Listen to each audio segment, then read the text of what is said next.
Thank you, Lord. Hallelujah. Bigyan po natin ng malakas na palakpak muli si Lord. We adore you. We exalt you, O God. We glorify your name. Salamat, O Diyos, sa pambihirang araw na ito na muli mo kaming kinatagpo sa lugar na ito. Truly, Lord, you are so good in our lives. Salamat, O Diyos. Whenever we gather like this, Lord God, you never fail to meet us. Kaya salamat, Panginoon, nandito po kayo sa aming kalagitnaan. Thank you, Father, for your manifest presence in our midst. Hayaan niyo po, make us worthy in your sight, Lord God, to receive your word. Ano man pong bahid ng kasalanan sa aming puso't isipan, Lord, kami po'y humihingi ng tawad. Nagpapalinis po kami ng inyong buhay at banal na dugo. Hayaan niyo po ngayong oras na ito, isuot niyo sa amin ang baluti ng katwiran, that we may worship you and receive, Lord God, your word, na hindi namin mamimiss ang anumang mga salita na ibibigay niyo sa amin ngayong araw na ito. Father, we thank you. Excited kami, Panginoon, sapagkat maraming answered prayers today. Salamat, Lord, merong pagpupuspos ng iyong spirito ngayong araw na ito. Salamat, O Diyos, kami po ay lalabas sa lugar na ito na punong-puno. Binago mo, Panginoon Diyos. Excited kami na mag-reflect sa iyong salita, na manalamin ang aming buhay through your word. At hayaan niyo po, Panginoon, kami inyong itama, Lord God, sa anumang paraang nais mo, O Diyos. We honor you today, Father, at hayaan niyo po, Panginoon, lahat ng aming kapatid na papunta pa lamang, ingatan niyo po at makarating ng ligtas sa lugar na ito. Bless also our Apostle Bishop Art and our Reverend Lynn, Panginoon, na naroon sa ibang bansa to carry out your mission, Panginoon. Bless them, O God. Anoint them and protect them at all times. In Jesus' name. Salamat ang marami, O Diyos. Dinedeklara namin ang katagumpayan ng Panginoong Jesus sa aming kalagitnaan at ang kumpletong katalunan ni Satanas sa lugar na ito sa pangalan ng Panginoong Jesus. Salamat, O Diyos, in-entrust namin sa inyo ang araw na ito. We receive already the victory. Kine-claim na namin, Panginoon, ang kagalingan, ang kalayaan, Panginoon, ang pagkilos ng banal mong Espiritu. Nire-receive na namin ito ngayon pa lamang. Salamat, O Diyos. We give to you the praises, the glory, the honor, and adoration as we seal this prayer by your blood. In Jesus' name we pray. Amen and amen. Praise God. Let us all declare Luke chapter 4, verses 18 to 19. The Spirit of the Lord is upon me, because He has anointed me to preach the gospel to the poor. He has sent me to heal the brokenhearted, to preach deliverance to the captives and recovery of sight to the blind, to set at liberty them that are bruised, and to proclaim the acceptable year of the Lord. For our God, He is Jesus, the Anointed One. Palakpakan po natin si Jesus. Amen. Declare po natin ang atin pong kultura as JA1 family. 1, 2, 3, go. I am a blessing. I am anointed. I am a deliverer. I am a good follower. I don't destroy. I build. I am not seasonal. I appreciate everyone and everything. I am part of something big. I'm in partnership with Christ, and I am not extreme. Amen. Thank you, Lord. Sabihin mo nga sa katabi mo, partner, mukhang maganda ang gising mo ngayon. Tama ba? Okay. Ang atin pong minamahal na Apostle Bishop Art and Reverend Lynn ay ngayon naman po ay nandun po sila sa lugar ng UK, United Kingdom, London, para po i-celebrate ang anniversary doon. And at the same time, mag-conduct po ng Inner Healing and Deliverance Conferences. Kaya please, isama natin lagi sa atin pong mga prayers ang atin pong minamahal na Apostle Bishop Art and Reverend Lynn. Thank you, Lord. Sino bang excited today? Amen and amen. Hallelujah. All right. Before we start, I want to acknowledge the presence ng atin pong ilang mga leaders sa JA1 Musafa, UAE. Naririto po ngayon si Sister Flor Contreras at ang kanyang pamilya. Tayo nga kayo. Yan. Sila po ay dati kong kasama po sa abroad noong ako po ay nasa Middle East pa. Yan. Okay. Thank you po. Sila po dito po natulog kagabi at hanggang mamayang gabi din. And makakasama ko po sila muli at na-miss ko po ang mga yan. Thank you, Lord. Praise God. Excited na po tayo? Ang buhay po ay isang battle. Wala pong katapusang paglalabanan. Sabi sa katabi, sabi mo katabi mo, tapikin mo muna. Sabi mo sa kanya, laban lang tayo. Walang susuko. Hanggat ikaw ay humihinga, whether ikaw ay Kristiyano o hindi, laging tuloy-tuloy ang struggles and challenges na meron tayo. Kaya lang nakakalungkot ang marami, hindi nila kilala kung sino ang kanilang nilalabanan. Dumarating ang time, nagdidesisyon ng mali. I want you to remember na iisang ating kalaban at walang iba yan kundi si Satanas. Amen? At kapag nilabanan mo si Satanas, katulong mo ang Diyos. Pero pag nilabanan mo ang Diyos, katulong mo ba si Satanas? No. Wala kang katulong. Wala kang kasama at kakampi. Pag nilabanan mo ang kasinungalingan, kakampi mo ba ang katotohanan? Yes. Pero pag nilabanan mo ang katotohanan, kakampi mo ba ang kasinungalingan? No. Matinding kapahamakan ang pupuntahan ng isang taong hindi alam kung sino o ano ang kanyang kalaban. At may mga nagsasabi pa, Pastor, akala ko ang Diyos mabait, mapagmahal. Bakit siya nagpapadala ng tao papuntang impyerno? Bakit pa niya kailangan ipadala ang tao sa impyerno kung siya isang Diyos na mapagmahal? Kapatid, ang Diyos po ay hindi nagpapadala ng tao sa impyerno.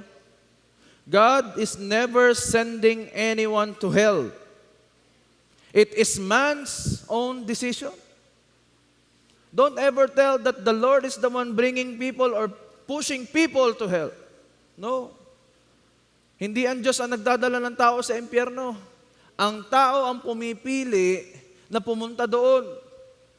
Therefore, hindi mo pwedeng sabihin na si Lord ang may kasalanan, siya'y mapagmahal, pero bakit ganun siya? No. Kaya po ang tao, kailangan niyang ma-encounter si Lord through the Holy Spirit. And the best way to encounter the Holy Spirit is through His Word. Sino po dito ang masaya sa presensya ng Diyos? Pero alam niyo po ba, kulang ang presence ni Lord lamang. Kailangan, if you want to encounter the Holy Spirit, it is through the presence of God and to the power of His Word. Dahil kapag puro presence lamang, pwedeng pumunta ka dito, napuspos ka, binigyan ka ng matinding kasagutan ng Panginoon through the Holy Spirit's presence, pero paglabas mo sa lugar na ito, ganun ka pa rin. Kaya napakahalaga ng transforming power of the Word of God. Hindi pwedeng gustuhin mo lamang na ikaw ay umiyak. Gusto ko, pag dumating ako ng church, pagpasok ko, kinikilabutan ako. Tapos ako'y naiiyak.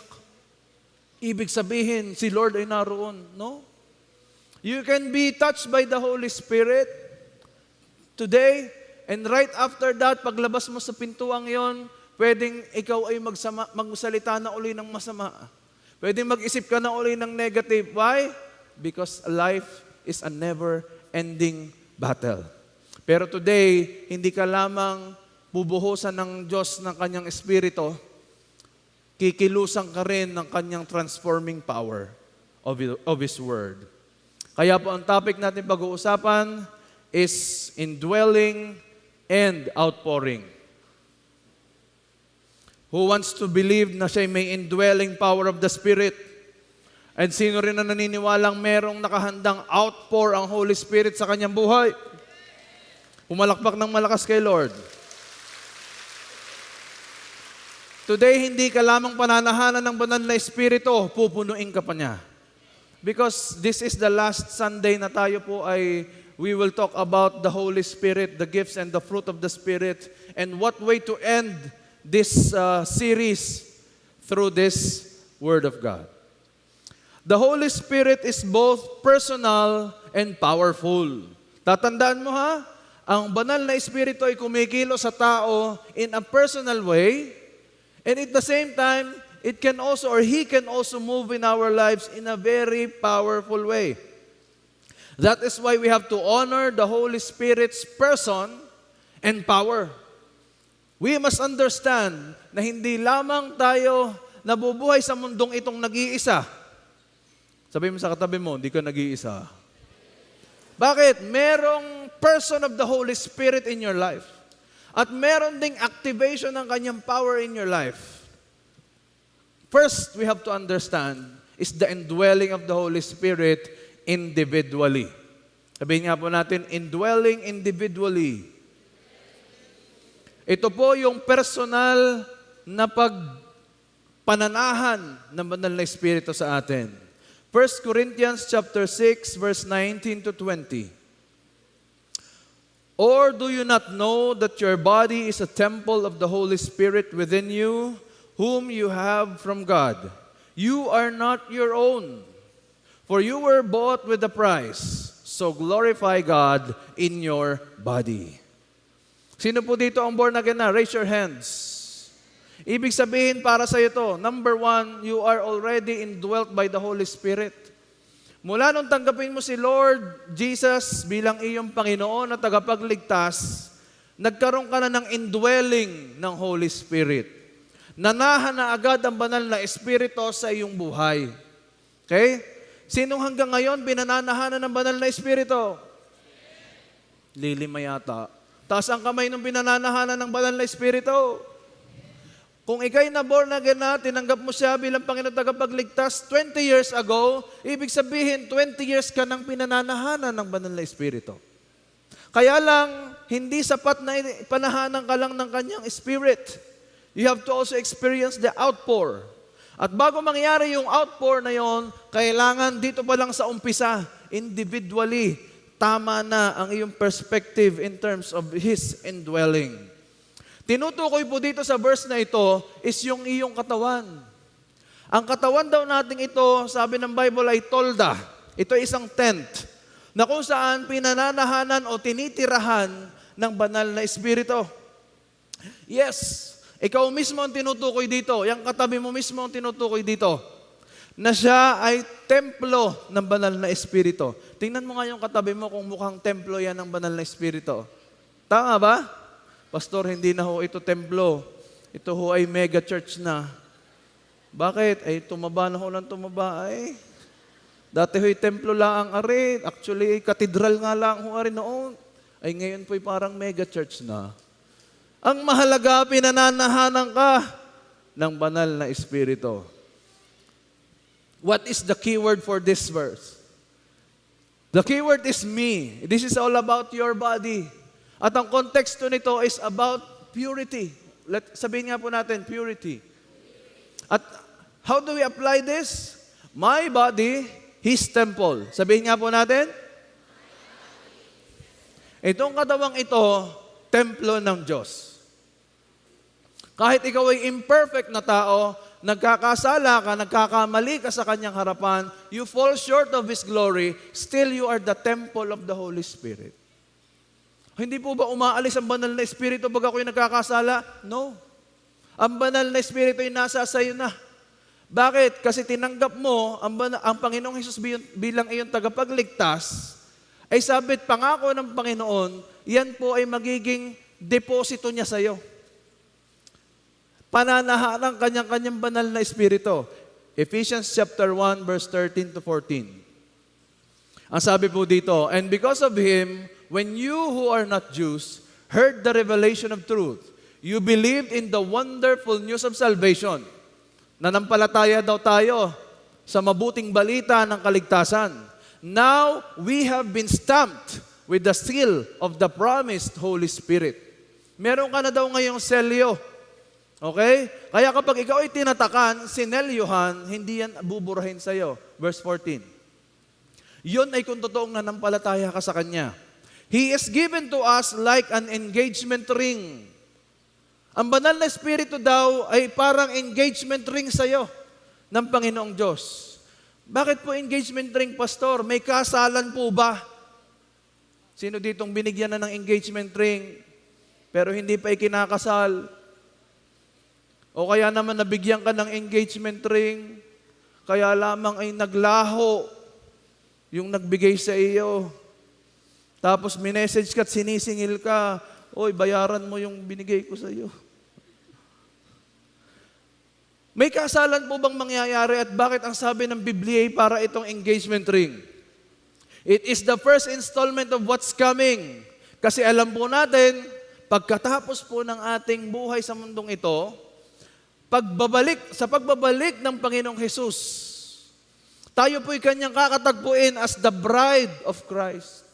The church will be the bride of Christ and we will meet our bridegroom, the Lord Jesus Christ in the air. At doon po magkakaroon ng grand reunion. Kaya po yun po yung ganap na kasalan. Kasi kasama na ng bridegroom ang kanyang bride, which is the church. Dati po ang gustong bride ng Panginoon ay ang mga Hudyo. Kaya siya pumunta sa lupang ito para abutin ang mga Hudyo. Pero nireject siya ng mga Hudyo. Kaya sabi ng Panginoong Hesus, ayaw na sa akin ng mga Hudyo, pues dito ako sa hindi mga Hudyo. Kaya nagkaroon ng kaligtasan para sa mga hintil. Kasi nireject ng Hudyo sa ang Panginoong Hesus.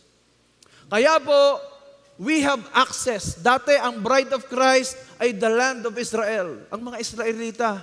Pero ngayon, ang totoong bride of Christ ay ang mga, sino? Templo. Ikaw at ako.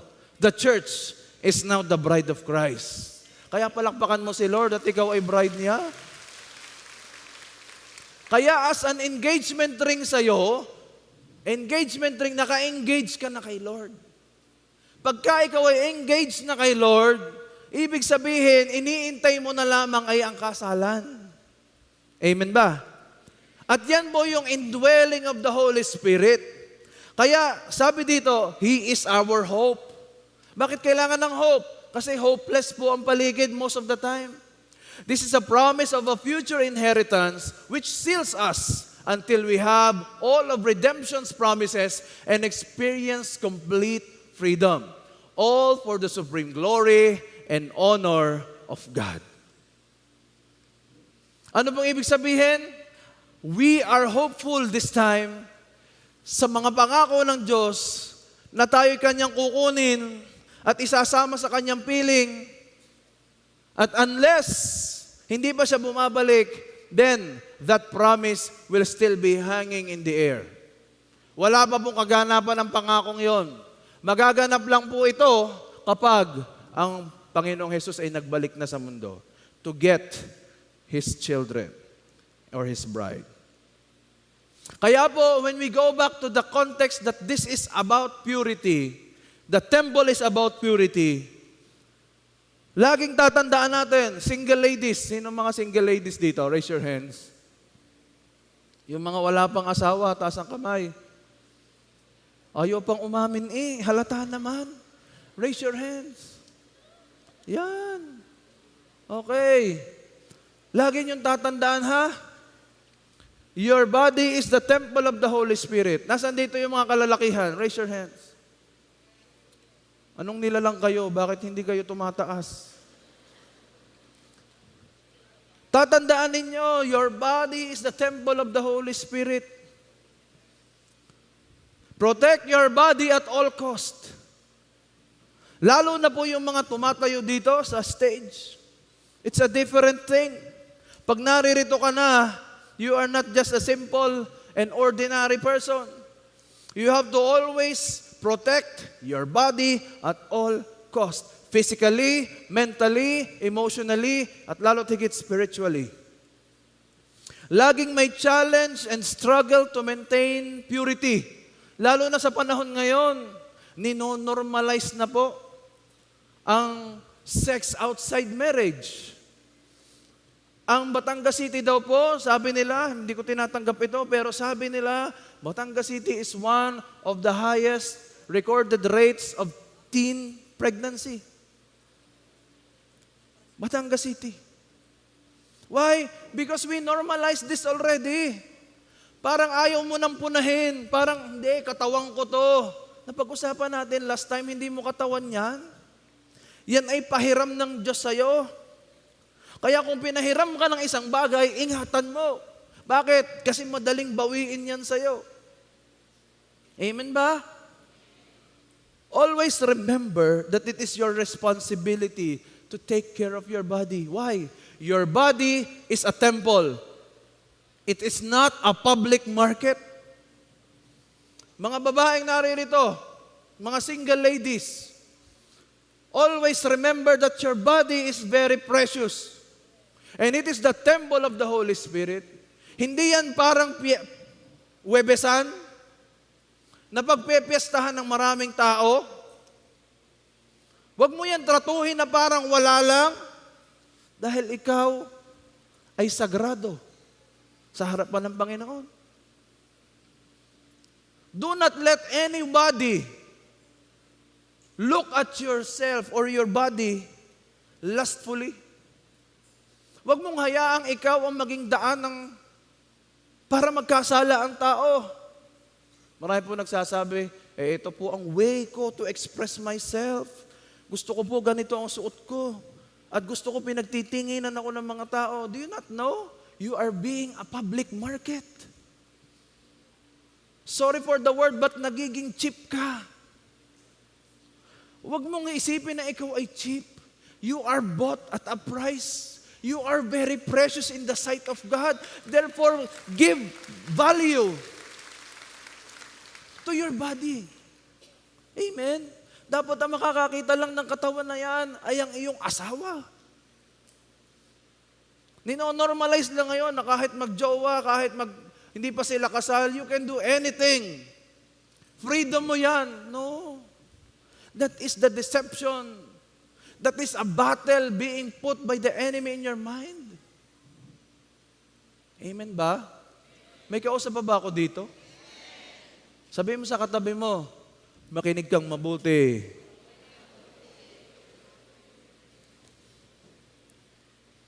Sino po dito ang may sakit karamdaman?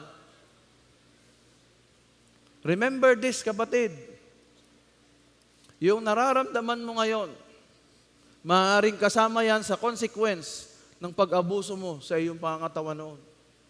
Remember that your body is a temple. Baka ikaw ay grabing magbuyat. At sinasabi mo, ako po ay mas magaling kapag ang tulog ko 2 oras lamang po araw-araw. Mas mabilis hong mag-function ang aking utak. Ako po ay mas alert and alive pagka po ako hindi na natutulog. Tingnan mo nga ngayong katabi mo kung may tulog pa ba yan. Baka ang eye bags niyan ay 1 kilo na. Amen? Nakatulog ba kayo kagabi ng ayos? Amen ba? Sinabi na sa iyong bawal, tinutuloy mo pa. Sinabi ng bawal ang mamantika, tinutuloy mo pa. Your body is a temple. Ano kaya ang klaseng templo ka ngayon? Ikaw ba yung templong sira-sira na? Kapatid, kapag ka sira-sira na ang templo, siya. Baka pauwiin na ni Lord. Sino ditong naniniwala gusto niya pa ng long and satisfying life? Pues, protect your body. Meron pang iba, no? Buti na lang walang ganito sa JA1. Hindi kayo makaka-relate sa sasabihin ko. May iba pa? Aba, siya na nga itong inaalagaan, siya pang matapang. Inom ikaw ng gamot, ayaw ko ng gamot. Malakas ako. Tapos pagka na-hospital na, ani, pahinging gamot. Buti walang ganun dito. Kita nyo, hindi kayo makarelate. Amen? We have to protect this body at all costs. Hindi ito pwedeng palitan. Hindi na ho pwede ang body na ito. Lord, palitan nyo ng panibagong body. Yung kamukha naman ni Alden Richards na body, Pastor. Lord, yun po ang gusto ko. Hindi na pwede yun. Kung anong body meron ka ngayon, yan na yun. Panindigan mo na yan, protektahan mo na yan because God has entrusted that to you. At ipagsusulit mo din yan sa Panginoon kung paano mo inalagaan ang iyong katawan. Amen ba? Everybody say, I am indwelt by the Holy Spirit.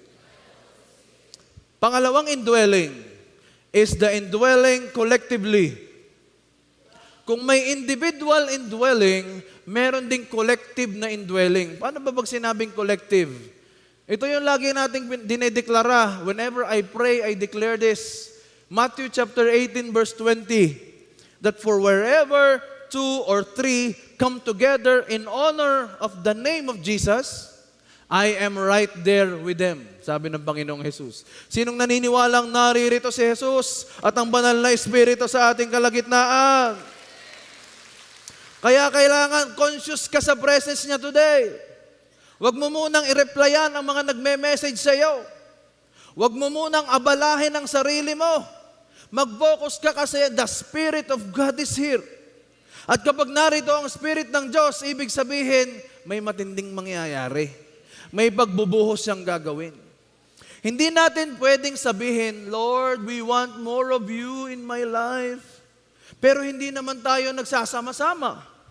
Kaya nga po, this church is built para po magsama-sama ang mga anak ng Diyos.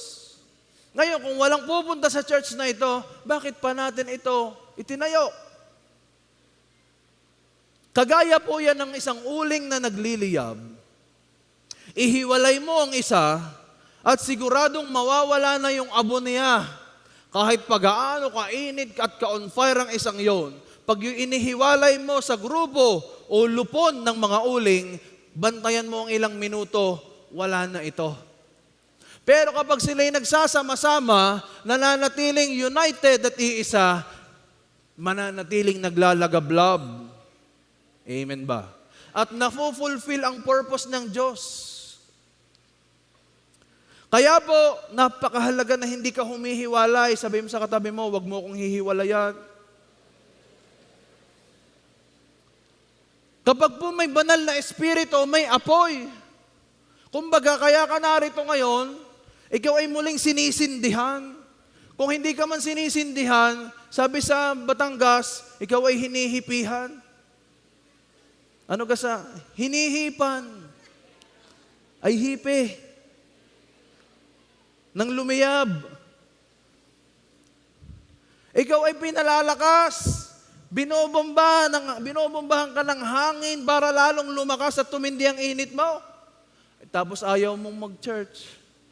Okay na ako, pastor. Ako'y nasa bahay. Ako'y nagpupuri sa Panginoon. Ayos na din yun. No! Kailangan mo ng kaapoy mo.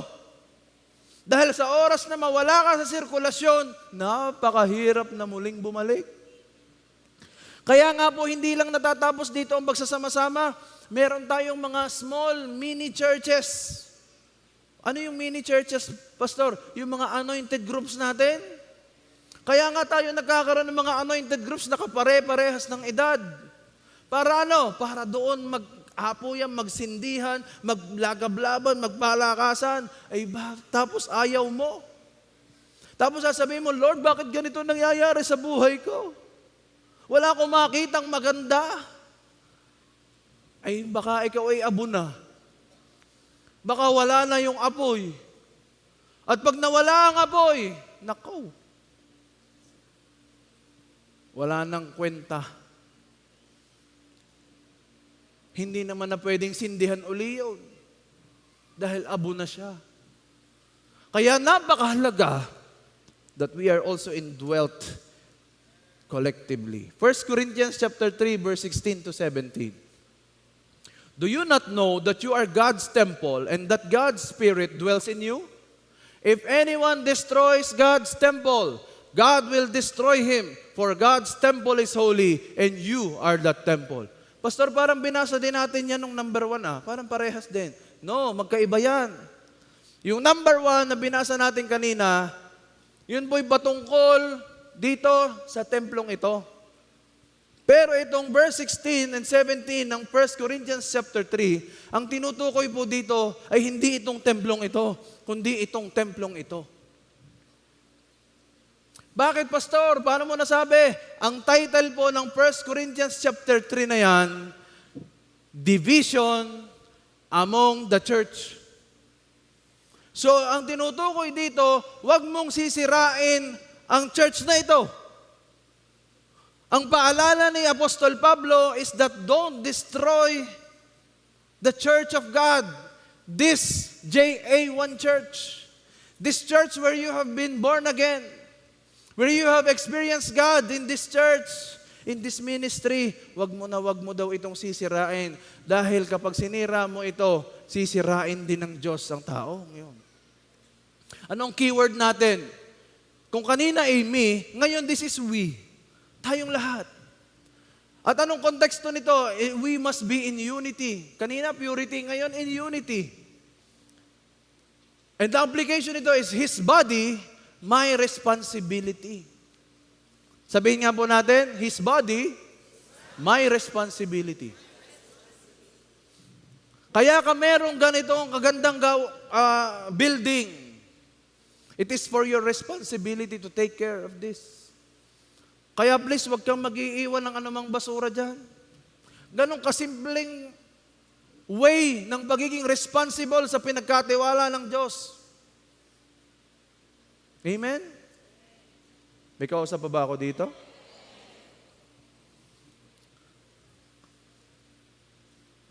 Kaya po may warning si Lord sa nagkokos ng disunity. Yung nagkokos ng division, God will also destroy.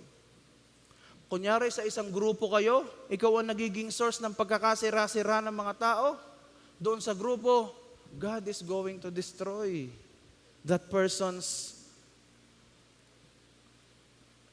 situation. Ito po yung mga taong nagdi-divide. Sila yung mahilig gumawa ng issue at magpakalat ng chismis. Kasama dito yung mga mahilig sumang-ayon. Sila yung mga baka. Bakit baka, pastor? Kapag may nagbulong, si pastor ay ganito, ganyan. Sabihin ng isa, oo nga. Yung leader mo, masama ang ugali talaga niyan. Tingnan mo naman, Oo nga. Wala kang alam sabihin kundi sa halip na patayin mo ang issue, lalo mo bang ginagatungan? Kaya nagkakagulo. Buti na lang ang JA1 Church is united. Naririto tayo sa isang united church. Walang nagsisiraan dito. Bakit? Kultura natin yun eh. Ito yung mga taong pinag-aaway-aaway niya ang mga tao sa paligid. Yan yung gusto niya magkaroon ng JA2, JA3. Ayaw niya ng JA1, gusto niya JA2. Jesus the Anointed 2. May kanya. He wants to always sow discord to people. Buti na lang walang ganito dito. Amen ba? Ang kultura po natin is this. We don't destroy. Ano ulit? 1, 2, 3, go. Hindi tayo nagsisiraan. We build each other up. Tama ba? Kaya sabihin mo sa katabi mo, I am not here to destroy you. I am here to build you up. My buttercup. Kaya kapag ikaw ay nakakarinig ng mga taong gustong magsira ng kapwa, sasabihin mo sa kanya, hoy, build me up. Buttercup. Pag may gustong manira ng kapwa, sabihin mo sa kanya, buttercup ka. Because you are building me up. Sabihin mo sa katabi mo, you are my buttercup because you build me up.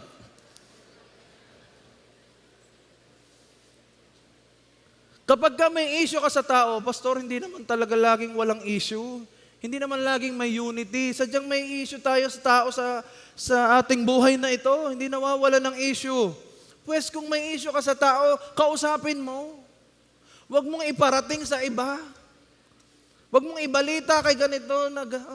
Si pastor, ipasa mo, sabihin mo, si pastor gano'n. Si pastor. Buti na lang walang gano'n dito. Kung meron kang issue, kausapin mo. Sino ho dito nagwawalis ng bahay? Taas ang kamay. Iilan? Paghaho tayo nagwawalis ng bahay, anong ginagawa natin sa basura? Tinatapon saan? Hindi. Ang iba sa atin itinatapon sa ilalim ng sopa. Ang iba'y sa ilalim ng kama. Hoy, may bisitang padating. Lahat ng ating basura, lahat ng mga laruan, ipaglalagay sa ilalim ng kama. Mamaya na uli bubunutin pagka umalis na ang bisita. Sinong gayong? Ay mukha nga namang malinis.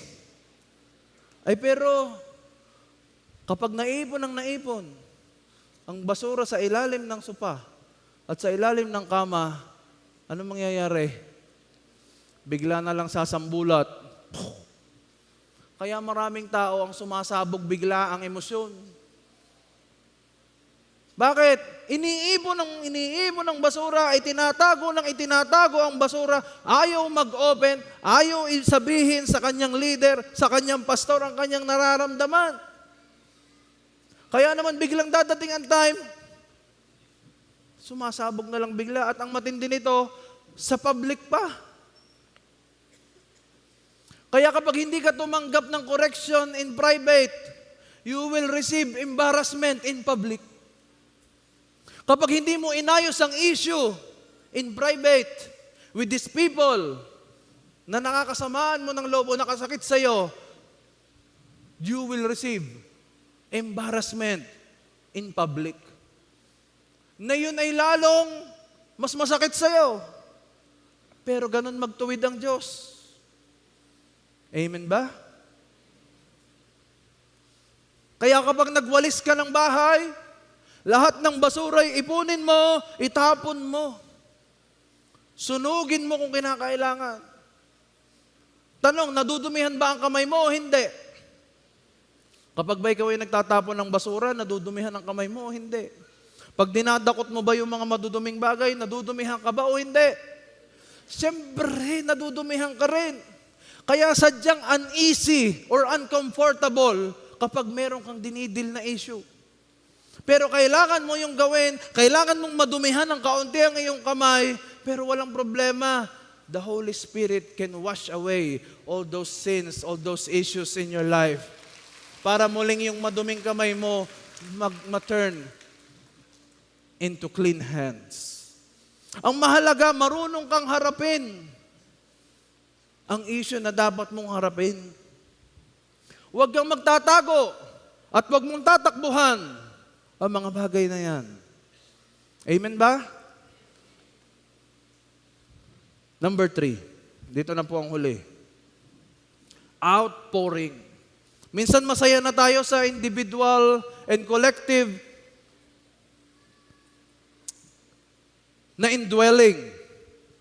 Pero hindi natin napapansin, meron palang dapat na gawin na outpouring si Lord sa buhay natin. Acts chapter 2, verse 17 to 18. And in the last days, it shall be. Kailan ang last days? Sino nakakaalam kung kailan ang nangyayari ang last days? Uy. Ang last days ay nangyayari na ngayon. Okay? It shall be, God declares, that I will pour out. Sabihin natin, pour out my spirit on all flesh.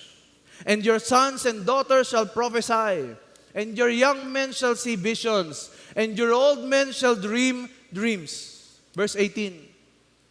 Even on my male servants and female servants, in those days, I will pour out my spirit, and they shall prophesy. Ang tawag po dyan, outpouring of the Spirit. Inclusivity. May binanggit tayo kaninang all flesh. I will pour my spirit on all flesh. Ibig sabihin, meron pong inclusivity. Sabihin nga po natin, inclusivity. Ibig sabihin, lahat ay kasali.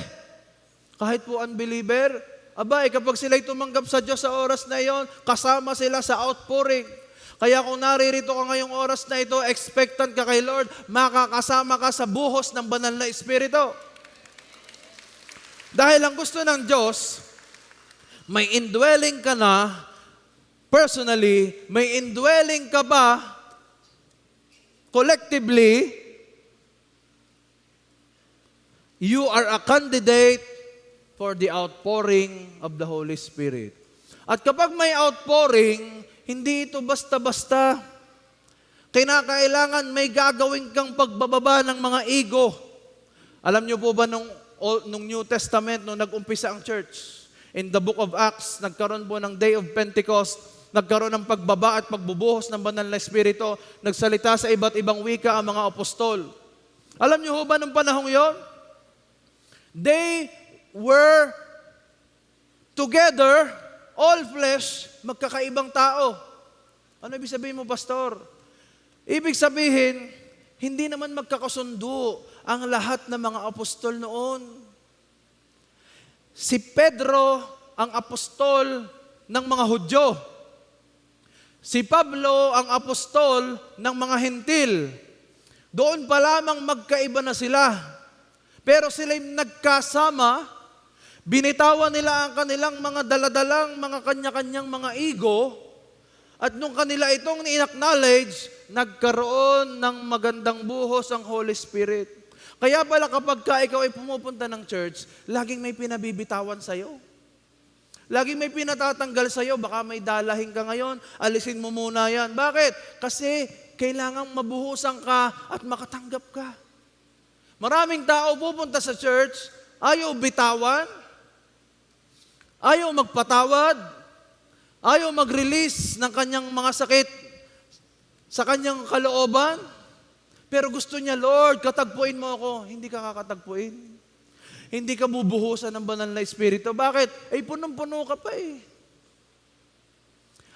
Ang mga apostol noon, sa totoo lamang, hindi magkakasundo, pero they got together in unity. At nung sila po yung nagkasama-sama at nagbitawan sila ng kanilang mga issue sa buhay, nagkaroon bigla ng unity. And that is when the church was born. Kaya pasalamat tayo at mayroong Pablo, Pedro at mga apostol na nagkaisa noon para tayo ngayon na-i-enjoy natin ang presensya ng Diyos, ang kanyang salita, at tayo binabago niya araw-araw. Amen?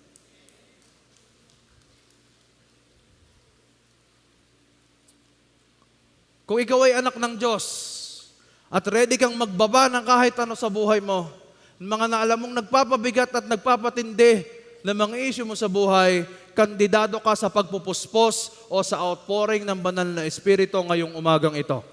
Hindi na dito tinatanong kung ikaw ba ay handa o hindi, malalim ka ba, mataas ba ang faith mo, basta kung ikaw ay may Kristo sa puso, kandidato ka sa all flesh, kandidato ka sa bubuhusan ng kanyang banal na Espiritu.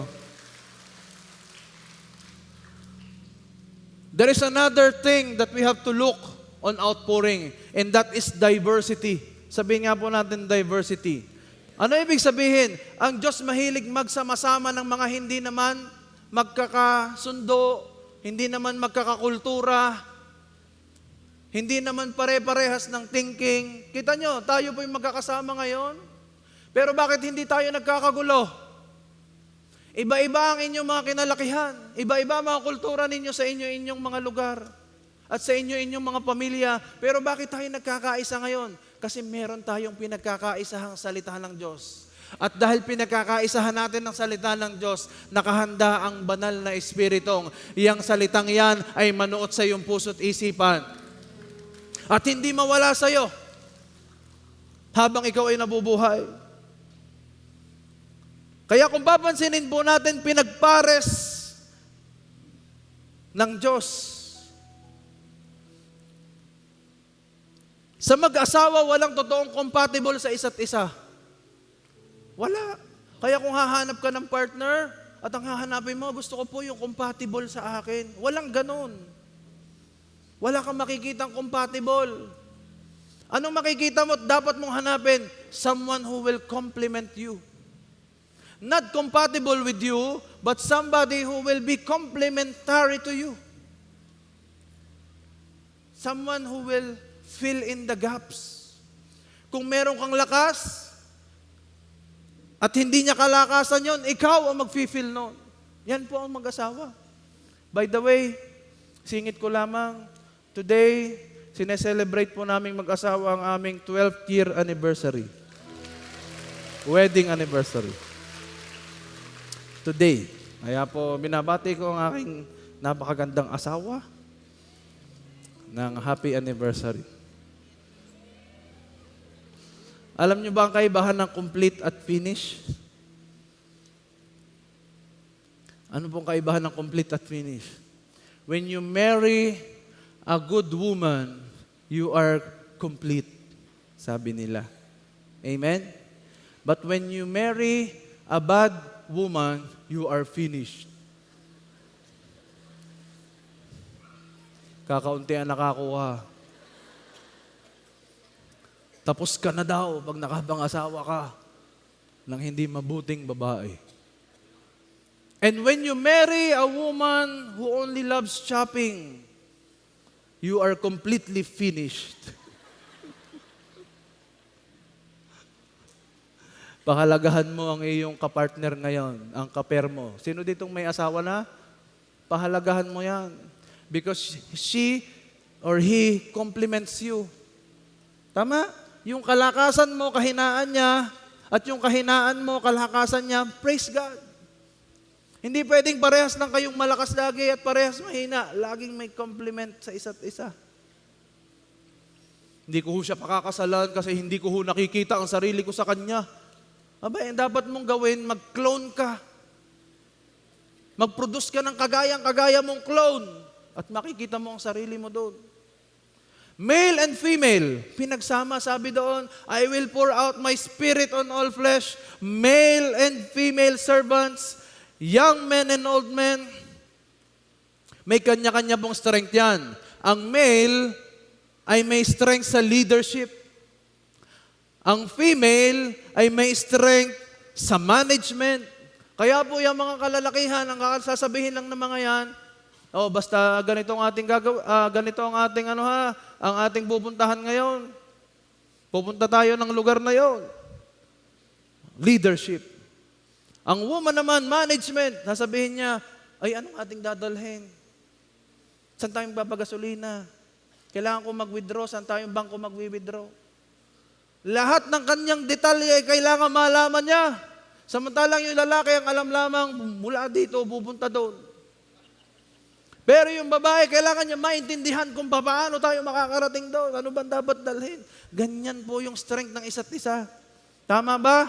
Kaya kapag kausap mo yung asawa mo, sasabihin niya, basta tayo pupunta doon. Hindi nga, dapat alam ko yung sunod-sunod. Dahil ang mga lalaki ay strong on principles and concepts, ang babae ay strong on details. Kaya wag kang mainis sa asawa mo kung yan ay napakadetalyado. Sadyang yan ay kasama sa strength na yan. Ano ba ang strength ng isang male? Siyempre, yung kanyang lakas. At yung female, gentle yan. Pastor, parang duda ako dun sa gentle yung asawa ko. Sana maranasan ko yung gentleness niya talaga. Hoy, gentle yan. Kaya nga yan nag-alaga ng inyong mga anak ay dahil gentle yan. Tama? Kapag yan ay nagsasalita ay napakamahinhin. Tama ba? Never sumisigaw yan. Amen? Sabi mo sa katabi mong babae, ikaw pala hindi sumisigaw. Ikaw pala'y gentle. Tama ba yun? Parang ayaw nyo yatang... Ano bang strength ng male? Pagka sa pag-ibig, yan ay tough. Pagka yan ay nagsalita, love you. Nahihiya pa yun. Pero yung babae gusto niyan, lilingkising ka pa niyan, tapos ay, I love you, honey. Talaga namang feel na feel. Yun naman lalaki, mabanas. Samantalang nung nanliligaw nung nagkaanak na ng 5 bilisan mo't mabanas. Napagmahal yung mga lalaking yan? Tama ho ba? tough nga lang. Ang babae, tender love. May kausap ba ako dito? Lapit na po ako matapos. We are talking about diversity. Pinagsasama-sama ng Diyos. Ngayon, kung ikaw ay male at female at ikay naririto ngayon, kandidato ka sa outpour ng Holy Spirit. Ano ba yung pinagsama? Young and old. Taas ang kamay ng old. Tenyo, ayaw nyo Sige na, obvious naman. Taas ang kamay ng mga young. Sa JA1 daw, ang young ay 60 pababa. Taas ang kamay. Yan daw 61 pataas ay medyo young. Taas ang kamay. Pinaganda ko na ha para tumaas kayo. Meron din niyang kanya-kanyang strength. Yung old, they are the present. Yung mga kabataan, they are the future. Yung old, yan yung nagme-mentor. Kaya mahalaga yung experience ng mga old. Yung mga young, yan yung mga mentee, yung mga tinuturuan. Kaya wag mo sasabihin, hindi porket magaling ka sa school, mas magaling ka sa magulang mo. Hindi porket mas achiever ka nung ikaw ay nasa eskwelahan, ay mas mahusay ka sa magulang mo at sa matatanda. No. Experience is always an advantage. Yung mileage nila, narating na nila, hindi mo ba napupuntahan? Alam ko na yan. Hindi mo alam. Kailangan mong marinig ang iyong mga elder relatives because they are your mentors. Yung old, puno ng wisdom yan. Yung mga young, puno ng passion. Kaya pag nagsama yung wisdom at passion, napakagandang kombinasyon. Tama ba? Kaya ngayon naririto, kung ikaw ay medyo maedad na, itry mong bumarkada sa mas bata. Try mo lang. Bakit? Para maintindihan mo din ang perspective ng mga kabataan ngayon. At kung ikaw naman ay bata pa, try mo ring bumarkada sa medyo may edad at malaman mo ang kanilang way. How they deal with things. Kaya po ako'y sumasama minsan sa mas matatanda sa akin. Bakit? Marami din akong nakukuha sa kanila. Hindi lang sa mas bata ako sasama. Doon ako sa mas matanda din para may nagme-mentor at may nakukuha akong wisdom. Amen ba?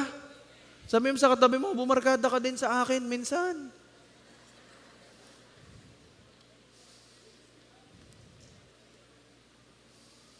Ay ano ho ang challenge sa outpouring? Yung diversity, dahil nga ho magkakaiba, ang tindi din ng challenge. Ano ang challenge? Pagka may diversity, may squeezing. Diversity squeezes you. Anong ibig sabihin, Pastor? Sinong nag-toothbrush ng umaga? Bago pumunta dito? Praise God. Naging pagpapala ka sa katabi mo. Nung ikaw ay nag-toothbrush, pinisil mo ang iyong toothpaste, anong lumabas? Toothpaste, di ka? Meron bang pagpisil niya, ketchup ang lumabas? Wala. Bakit? Kasi ang diversity, pag in-squeeze ka nito, pag may nakasama kang hindi mo kasundo, hindi mo katama, hindi mo ka-aura, hindi mo kaparehas tumingin sa bagay-bagay, pero dahil kasama mo siya, wag mo siyang iiwanan. Sadyang dinalayan ng Diyos sa'yo para ma-squeeze ka at para malaman kung ano ang tunay na lalabas sa'yo. Na kapag ikaw'y piniga, ang lalabas ba sa'yo ay bunga ng banal na Espiritu o hindi? Kapag ka ikaw ay niyanig o niliglig, ano ba ang lalabas sa'yo? Bunga ba ng Espiritu o hindi? Sabihin natin, diversity squeezes me.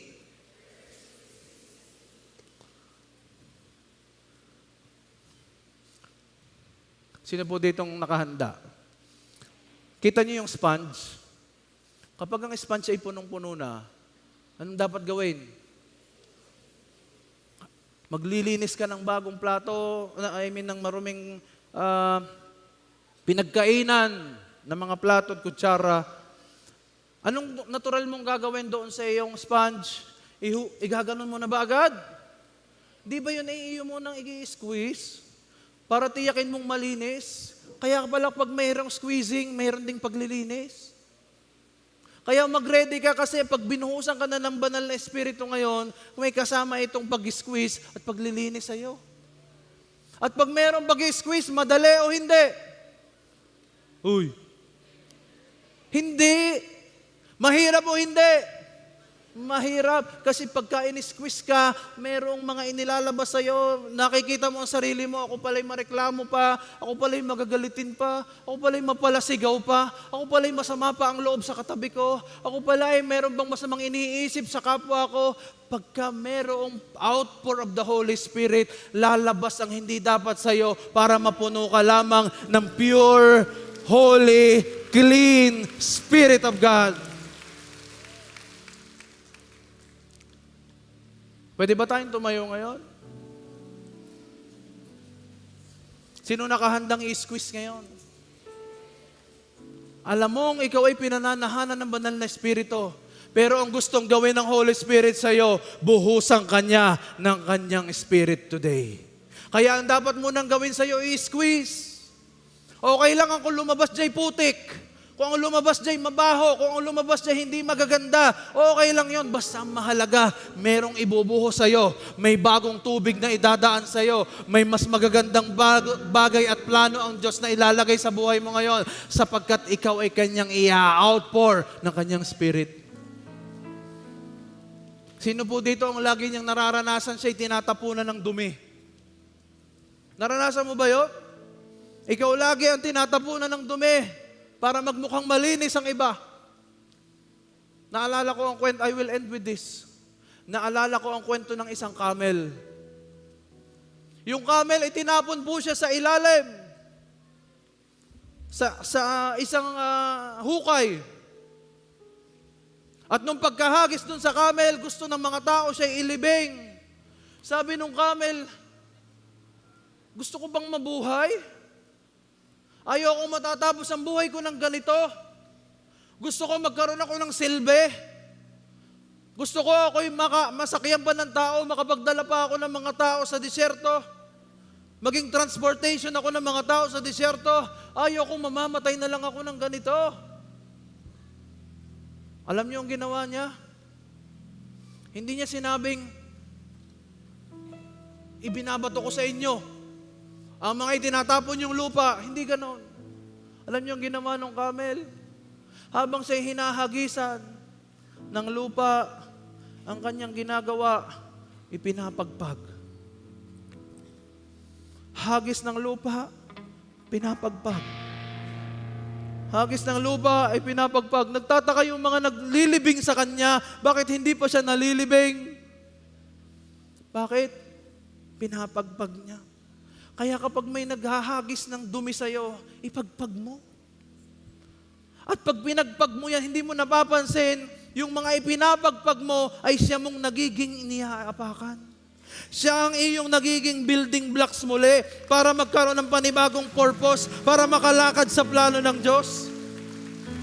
Tandaan mo, gusto kang tapunan ni Satanas ng dumi. Gusto kanyang ilibing. Gusto niyang tapusin, patayin ang purpose ng Diyos sa buhay mo. But I want you to know, kapag may infilling and outpour of the Holy Spirit, tutulungan kanya na ipagpag mo ang lahat ng yan para ikaw, you will rise above the dirt. You will rise above the rocks. Ano ang pundasyon ng church na ito? Ang pundasyon ng church na ito ay mga rocks of persecution. Rocks of negativities.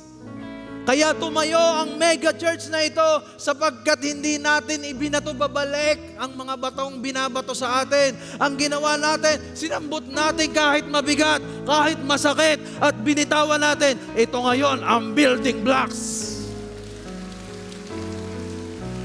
Kaya kung gusto mo ng matibay na pundasyon, lahat ng itinatapon sa iyong pagsubok ng kaaway, lahat ng paninirang inilalagay sa iyo sa isip mo at sa puso ng kaaway, gawin mo itong building blocks, iapakan mo ito, ilagay mo sa iyong paanan upang ikaw ay umangat.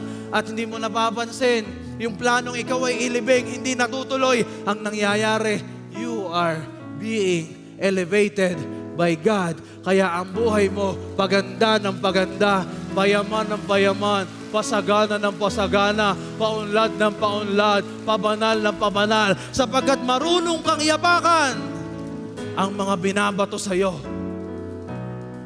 And these things are coming out when you are being squeezed by diversity,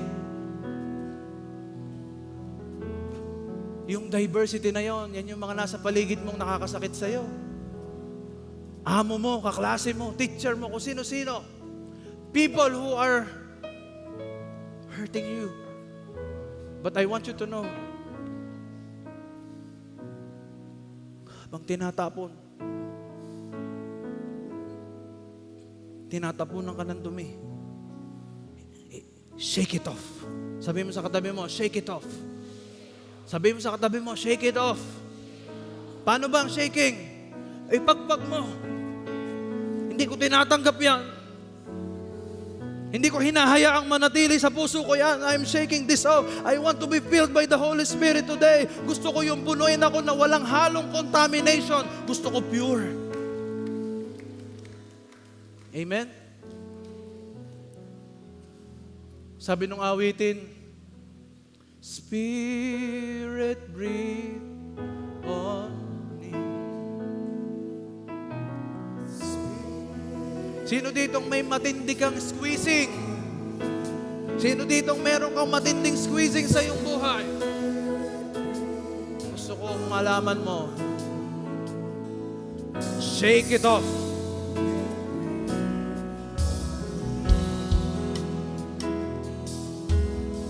Get ready for the outpour today as we sing, Spirit, breathe.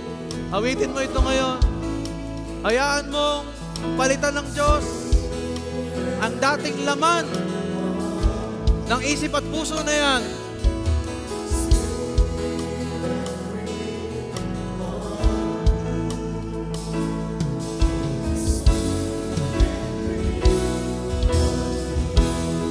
I found my life.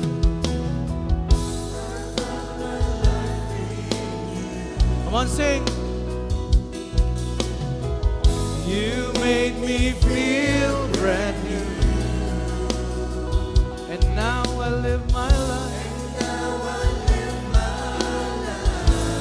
for you. Jesus, breathe on me. Come on, sing, Spirit. With all your heart.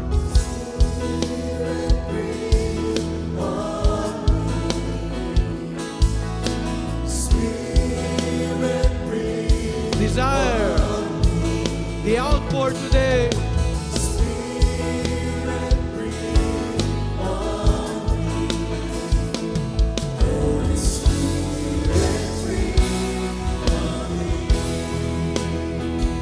I found my life.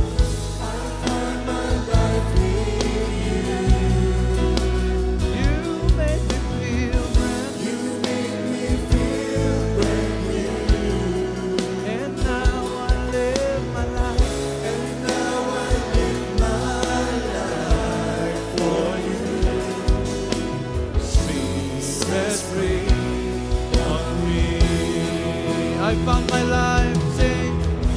I found my life in you. You made me feel. You made me feel brand new. And now I live my life for you. Spirit, Spirit, breathe on me. Marami po sa atin dito, pumunta sa lugar na ito, feeling mo ang dumi mo. Feeling mo lahat ng bigat ng mundo'y nasa iyo. Lahat ng itinatapon nila sa iyo, ang iba sa atin dito, you are a man pleaser. Gusto mo laging i-please ang mga tao sa paligid mo. And you end up pleasing nobody. Kaya ang dami mong daladalang bato. Halos malibing ka na sa dami niyan. Pero gusto kong sabihin sa iyo, the Spirit of God is here. At ang kanyang Spirito ang tutulong sa iyo to shake it off. Kaya ngayon, if you think, pag in-squeeze ka ngayon, ang lumalabas sa iyo hindi pa bunga ng banal na Espiritu, it's time for you to say, Lord, sabihin mo nga, Lord, make me brand new. Make my heart pure and clean. In Jesus' name. I forgive those people who have sinned against me. I release my pain. I release my hurt in my life. Never to come back. In Jesus' name. Amen. Wag lamang nating hihingin that we have the Holy Spirit. Do not have the Holy Spirit, but today, let the Holy Spirit have you. Wag mo lang sabihin, Lord, nasa akin ang banal na Espiritu. No. Ang sabihin mo, banal na Espiritu, take me. I am yours. And that is what you call outpour. Everybody say, Lord, have your way in my life. Take me. I am yours. Let your will be done in my life. Not my will, but your will alone. Be fulfilled in my life. In Jesus' name. As we sing for the very last time, I found my life in you. Come on, sing with all your heart.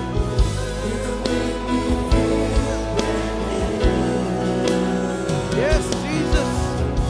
And now I live my life for you. Jesus, breathe on me. Come and fill my life, oh Lord. Lead me to your will. Use me for your glory, Lord. Jesus, breathe on me.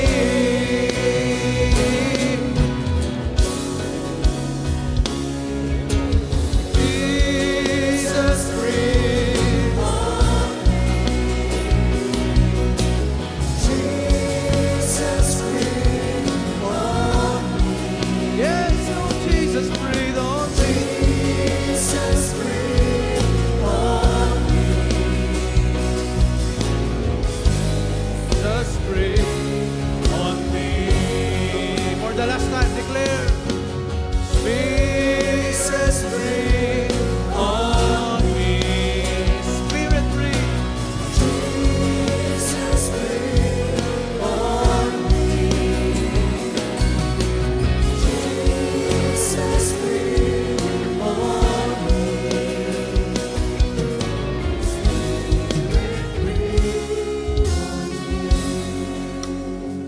Habang ikaw ay nakapikit, ang pagbuhos ng banal na Espiritu sa iyo ngayon ay hindi sa pamamagitan ng sigaw. The Holy Spirit is going to fill you in a very silent way. And you have to wait. Ang pagbuhos ng banal na Espiritu ay hindi lamang sa sigaw. Ito ay kakatok sa iyong puso. May mararamdaman kang pagbubuhos ng sariwang tubig, the living water. At kapag nararamdaman mo na ito, receive it and embrace it. Be filled. And in the count of 5, pupunuin ka ng banal na Espiritu. Dahil inilabas mo ang mga impurities and contaminants sa iyo. Sa pagbilang ko ng 5, magugulat ka, mararamdaman mo ang bagong pagbuhos ng banal na Espiritu. In 5. Yes. Yarabasakatarabakanta.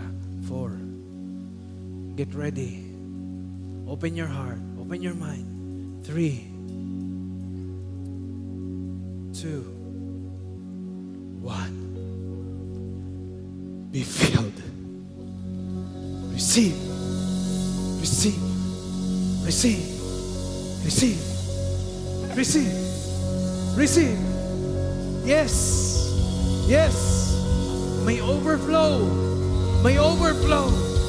May pagpupuno. Receive. Receive. Receive. Receive.